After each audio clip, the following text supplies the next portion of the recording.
Wala!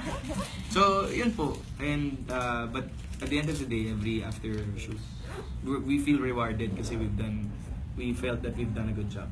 Ay, excuse me. Ay, paano po?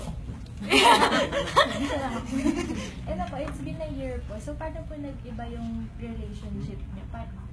Ano pong masasabi niya about each other from yung screen to screen lang kayo ngayon na may movie na kayo? Laki kasing difference eh. Oo, basta yung relationship natin, naging stronger talaga as they goes by. Progress, yes. Kumbaga, from the first, after tamang panahon, actually, first few weeks na, ang awkward. Lahat ng face dinaanan namin, awkward face. Awkward face, slightly getting their Horror face. face. Horror Sorry. Kasi, pupasok lang bigla ito. Yan, so, but ngayon, we've never been stronger. Stronger than him. Stronger than him.